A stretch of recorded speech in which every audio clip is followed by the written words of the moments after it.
5 seconds. Start.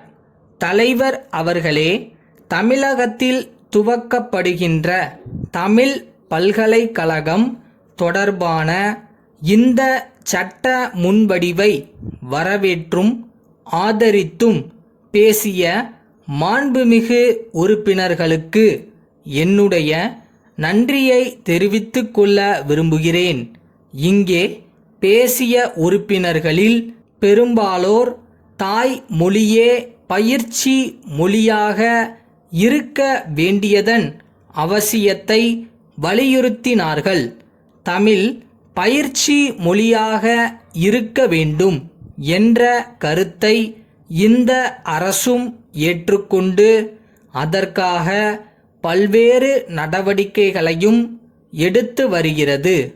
அதற்கான அவசியம் தமிழினுடைய பெருமையின் அடிப்படையிலே மட்டுமல்லாமல் தேவையின் அடிப்படையிலும் எழுந்துள்ளது.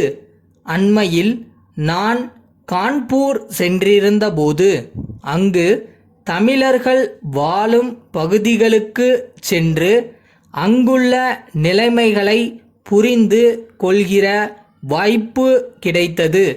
அங்கே நாம் சென்றால் நாம் தமிழகத்திலேயே இருப்பது போன்ற உணர்வுதான் ஏற்படுகிறது. அங்கே இருப்பவர்கள் ஒரு முக்கியமான குறைபாட்டை என்னிடத்தில் சொன்னார்கள்.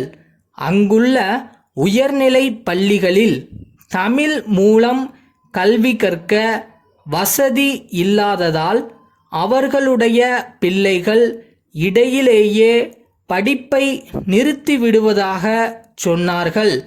கான்பூரில் நிலைமை இப்படி இருக்கும்போது இங்கே தமிழகத்திலே இருக்கும் தமிழர்கள் தங்கள் குழந்தைகள் ஆங்கிலத்தில் கல்வி கற்பதற்கு ஏற்பாடு செய்து தர வேண்டும் என்று கேட்கும் நிலைமையும் சில இடங்களில் இருக்கிறது. ஆனால் பின்தங்கிய வகுப்பினரும் தாழ்த்தப்பட்ட பிரிவினரும் தங்கள் குழந்தைகளுக்கு தாய்மொழியில் கல்வி கற்பித்தால்தான் உதவியாக இருக்குமென்று கேட்கும் நிலைதான் பெரும்பாலும் இருக்கிறது. நாம் இதை உணர்ந்து தமிழிலே பாடம் சொல்லிக் கொடுக்க ஏற்பாடு செய்யாவிட்டால் இங்கே இருக்கும் கோடிக்கணக்கான தமிழ் மக்களுடைய உள்ளத்தை புரிந்து கொள்ளாமல் அவர்களை பற்றி அக்கறை கொள்ளாமல் இருப்பதாகத்தான் கொள்ள வேண்டும்.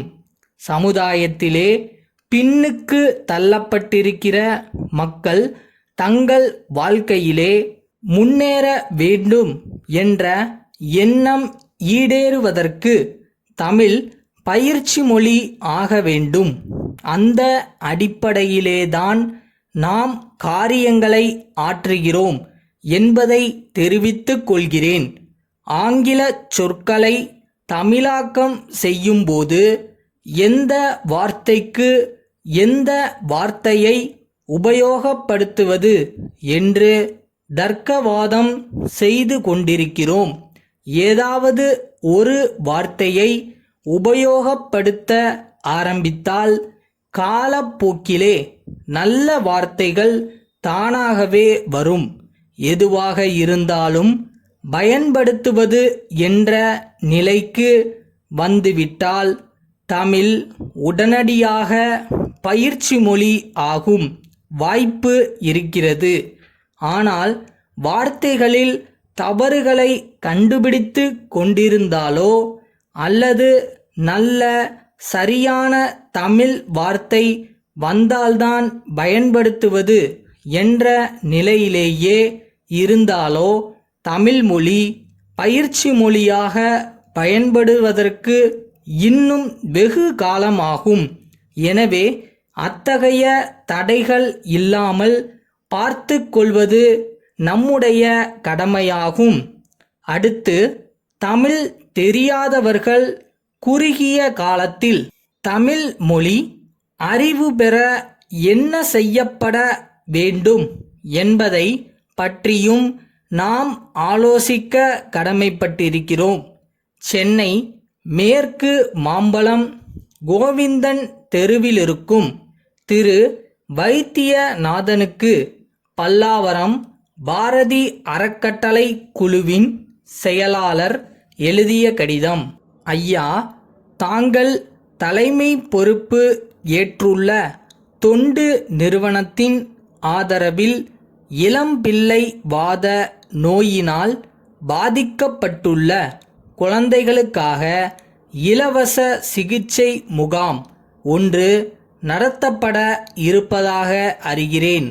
அந்த முகாமை சென்னையின் புறநகர் பகுதிகளில் ஏதாவது ஒன்றில் நடத்த தாங்கள் எண்ணியிருப்பதாகவும் கேள்விப்படுகிறேன். வளரும் பருவத்தில் ஊனம் உற்றவர்களாகி வருந்தும் சிறுவர் சிறுமியருக்கு மறுவாழ்வு அளித்திட முன்வந்துள்ள தங்களுக்கு என்னுடைய பாராட்டினை தெரிவித்துக் கொள்கிறேன்.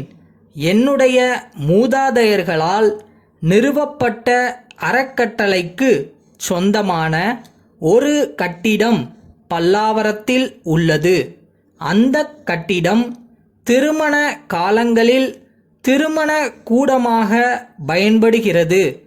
சமுதாய நலனுக்கு பயன்படும் காரியங்களுக்கு அந்த கட்டிடத்தை வாடகை ஏதும் இல்லாமல் அளிப்பதென எங்கள் அறக்கட்டளை குழு முடிவு செய்துள்ளது.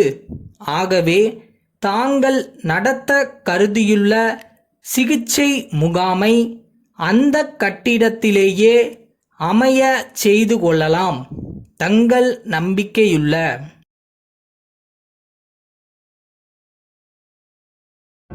கான்ஃபிடென்ட். ஃபர்ஸ்ட் என்னால் முடியும்னு நாம முழுசாக நம்பினா லைஃப்பில் எதை வேணாலும் அச்சீவ் பண்ண முடியும்.